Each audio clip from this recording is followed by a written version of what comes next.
নতুন বাবুদেরকে আজকে দেখতে যাচ্ছি, আর খালি হাতে কি দেখতে গেলে হয়, বাবুদের জন্য খেলনা খাবার সবকিছুই নিয়ে যাচ্ছি। সন্ধ্যার পরে আমি আমার ননদিনী আমার হাজবেন্ড সবাই মিলে রওনা দিয়ে দিলাম। এখন যাচ্ছি আমার বোনের বাড়িতে ছোট ছোট নতুন বাবুদের দেখতে। নতুন বাবুদের তো খালি হাতে দেখতে গেলে হবে না, তাই একটা খেলনার দোকানে চলে আসলাম। যেহেতু বাবুরা অনেক ছোট, তাই বাবুদের জন্য কিছু খেলনা নিব। ওদের জন্য আমি বেল্ট পছন্দ করতেছি। এই বেল্ট গুলো নাকি রাত্রেবেলা জ্বলে, আর ঝুনঝুনিও আছে এটার সাথে। যখন যেদিকে দৌড়ে দৌড়ে যাবে বাড়িতে সেদিকে শব্দ হবে। দুইজনের জন্য গলার দুইটা বেল্ট নিলাম। আরো ছোট ছোট বাবু আছে, ওদের তো আর বেল্ট হবে না। সবার জন্য খেলনা পাতি নিচ্ছি এখান থেকে। কোনটা ভালো লাগে, কোনটা দিয়ে ওরা মজা করে খেলবে সেইটাই দেখতেছি। আমি রিক্সা দাঁড় করিয়ে দোকানে আসছি, তাই খুবই তাড়াহুড়ার মধ্যে নিয়ে নিলাম সবকিছু। আর তারপরে ভাবলাম শুধু খেলনা নিলে কি হয়, একটা কেক নিয়ে নিই ছোট বাবুদের জন্য। যদি ওরা খেতে পারবে না, আমরাই কাটাকুটি করব, আমরাই খাবো। বোনের বাড়িতে যাচ্ছি, বোনও কেক অনেক পছন্দ করে, তাই এখান থেকে একটা ভ্যানিলা ফ্লেভারের কেক নিয়ে নিলাম। এখন ফাইনালি আমার কেনাকাটা সব ডান। একদম সোজা যাবো এখন বোনের বাড়িতে।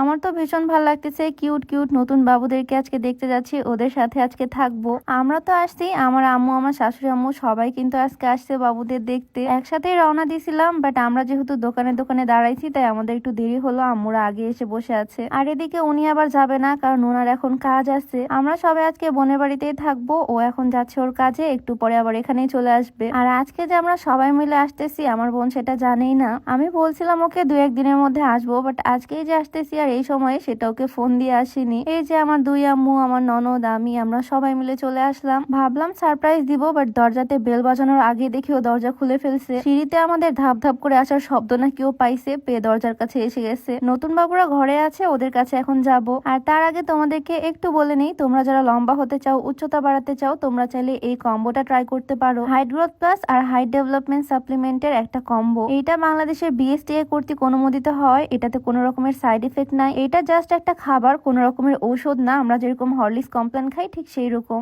এইটা হাড়ের বৃদ্ধির মাধ্যমে শরীরের উচ্চতা বৃদ্ধি করে, হাড়ের শক্তি বৃদ্ধি করে। শেক অ্যাভিনিউ পেজ থেকে তোমরা এই কম্বোটা পাবা, তাদের পেজটা আমার ডেসক্রিপশনে ট্যাগ করে দেওয়া থাকবে। যাই হোক, বাড়িতে ঢুকতেই এদিকে আমার ননদ আর আমার বোন লাগিয়ে দিছে সেই লেভেলের মারামারি। ওদের মারামারি থামিয়ে আমি চলে আসলাম বাবুদের কাছে। দেখো কি কিউট ছোট্ট ছোট্ট বেবি, মাশাআল্লাহ। বাবুদেরকে ওই দিন আমি খুবই তাড়াহুড়ার মধ্যে ওদের বাসায় রেখে গেছিলাম। বাবুদের সাথে থাকাও হয়নি, ওদের আদর করাও হয়নি। বাসায় এখন 4-4টা লক্ষ্মী বাবু, সবাই খুবই কিউট আর সুইট, মাশাআল্লাহ। ওদের জন্য যে খেলনাগুলো আনছি সেগুলো ওদেরকে দেখাচ্ছি, বাট বাবুদের কোনো রকমের রেসপন্সই নাই। মেবি ওরা খুবই ডিপ্রেশনে আছে, নতুন জায়গায় আসতে একটু মানিয়ে নিতে কষ্ট হচ্ছে। তবে ওরা প্রচুর শান্ত, একদমই দুষ্টু না, দৌড়াই বেড়াচ্ছে না। ওর জন্য যে নতুন বেল্টটা আনছিলাম, ওইটা ওকে পরিয়ে দিলাম। দেখো কি সুন্দর লাগতেছে, মাশাআল্লাহ। ওর জন্য জামা কাপড় আমি বানিয়ে দিব। আর এদিকে আমাদের ছোট্ট চেরি, ওর নাম চেরি রাখা হয়েছে, কারণ আমাদের আগের চেরিটা দেখতে কিছুটা এইরকমই ছিল। দেখো কি লেভেলের বান্দরামি করে, দোলনার উপরে উঠে দাঁড়িয়ে পড়ছে। আমি অনেকদিন পর বোনের বাসায় আসছি, তাই আমি একটু দোলনার উপরে উঠবো। আর এদিকে আমার ননদ বসে পড়ছে দোলনায়। আমার কথা শুনলো না তো, এবার দেখো ওকে কিভাবে শিক্ষা দিই। ওর দোলনায় দোল খাওয়ানোর শখ আজীবনের জন্য মিটিয়ে দিব।